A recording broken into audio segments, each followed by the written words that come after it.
কলিকাতা বিশ্ববিদ্যালয় BA third সেমিস্টারে সকল ইতিহাসের জেনারেল পরীক্ষার্থী বন্ধুদের জন্য আজকে আমি তোমাদের ইতিহাস GECC3 সাজেশানে একটি গুরুত্বপূর্ণ প্রশ্ন, ইলতুৎমিশকে দিল্লি সুলতানি প্রকৃত প্রতিষ্ঠাতা বলা হয় কেন, এই প্রশ্নের উত্তর 5 নম্বরের টিকা নিয়ে তোমাদের সামনে উপস্থিত হয়েছি। যেহেতু তোমাদের মধ্যে অনেকজন প্রায় এই নিয়ে হলো যে এই প্রশ্নটি চাইছো, সেই জন্য তোমাদের উত্তরটা তুলে হচ্ছি।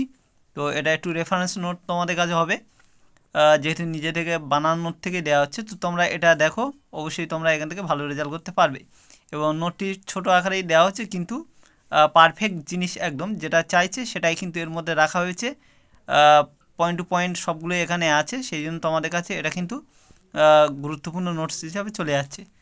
তো দেখো, আর চ্যানেলে যারা নতুন তারা চ্যানেলটিকে সাবস্ক্রাইব করে নিও। তোমাদের এর মধ্যে 1 নম্বর বড় প্রশ্নের সাজেশন সব দেওয়া হয়ে গেছে, তোমরা কিন্তু একটু প্লে লিস্ট ফলো করো, তাহলে কিন্তু পেয়ে যাবে। আর আমি ডেসক্রিপশানের মধ্যে দিয়ে দেওয়ার চেষ্টা করব। এবার দেখো, ইলতুৎমিশকে দিল্লি সুলতানি প্রকৃত প্রতিষ্ঠাতা বলা হয় কেন, তার উত্তরে তোমরা কিভাবে লিখবে সেটা এবার পরপর একটু দেখে নাও। প্রথম দেখো, কুতুবউদ্দিন আইবকের পর ইলতুৎমিশের নেতৃত্বে দিল্লি সুলতানি শাসন বিশেষ অগ্রগতি লাভ করেছিল। 1210 খ্রিস্টাব্দে কুতুবউদ্দিন আইবকের মৃত্যুর পর তার পুত্র আরাম শাহ দিল্লির সিংহাসনে বসেন, কিন্তু আরাম শাহের অপদার্থ শাসনে অরাজকতা দেখা দেয়। তখন দিল্লি আমির অমর হাওরা কুতুবউদ্দিনের জামাতা এবং বদাউনের শাসনকর্তা ইলতুৎমিশকে সিংহাসন গ্রহণের জন্য অনুরোধ জানান। ইলতুৎমিশ আরাম শাহকে যুদ্ধে পরাজিত করে 1211 খ্রিস্টাব্দে দিল্লির সিংহাসনে বসেন। এরপর 1236 খ্রিস্টাব্দ পর্যন্ত দক্ষতার সঙ্গে তিনি রাজত্ব করেন। বহু ইতিহাসবিদ ইলতুৎমিশকে দিল্লি সুলতানির প্রকৃত প্রতিষ্ঠাতা বলে থাকেন বা বলেছেন। কেন বলেছেন না, তার কৃতিত্বের জন্য। এবার আমরা কিছু তোমরা এখানে যোগ করতে পারো যে ইলতুৎমিশকে দিল্লি সুলতানি প্রকৃত প্রতিষ্ঠাতা বলার কারণগুলি নিম্নে আলোচনা করা হলো, এইভাবে অনেকে লিখতে পারো, বা কৃতিত্ব বলে তোমরা পয়েন্ট করে দিতে পারো। এই কৃতিত্বের জন্যই তাই কিন্তু মানা হয়। এখানে আমরা পরপর সেইগুলো দেখব।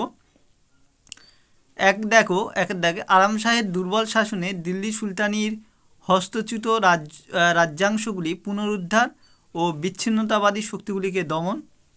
দ্বিতীয়, গজনি ও ঘুরে অধীনতা থেকে মুক্ত এবং খলিফা কর্তৃক স্বীকৃত একটি স্বাধীন রাজ্য প্রতিষ্ঠাতা তিনি করেছিলেন। তৃতীয়, সেখানে সুস্থ রাজনৈতিক শাসন ব্যবস্থা প্রবর্তন করেছিলেন। 4, তুর্কি আমিরদের দ্বারা গঠিত একটি আমলাতন্ত্র গঠন প্রভৃতি কৃতিত্বের জন্য ইলতুৎমিশকে দিল্লি সুলতানি প্রকৃত প্রতিষ্ঠাতা বলা হয়। তার মানে আমাদের এটাই চাইছে, এটাই আমরা দিয়ে দিলাম। তো তোমরা এইভাবে এটাকে ফলো করো। 5 নম্বর এর থেকে বিশেষ বড় লেখার দরকার নেই, টাইমের মধ্যে তোমরা পারবেও না। আর এটা পয়েন্ট টু পয়েন্ট যে কারণে বলছে, এই 4টে পয়েন্ট খুব গুরুত্বপূর্ণ দিয়ে দিয়েছি। তোমরা এই 4টে পয়েন্ট কিন্তু অবশ্যই রাখবে, তাহলে কিন্তু তোমরা নাম্বারটা পাবে। তো আজকে ভিডিও তাহলে এখানে শেষ করছি, পরবর্তী ভিডিওতে আবার দেখা হবে। সবাই ভালো থেকো, সুস্থ থেকো, ভালো করে পড়াশোনা করো।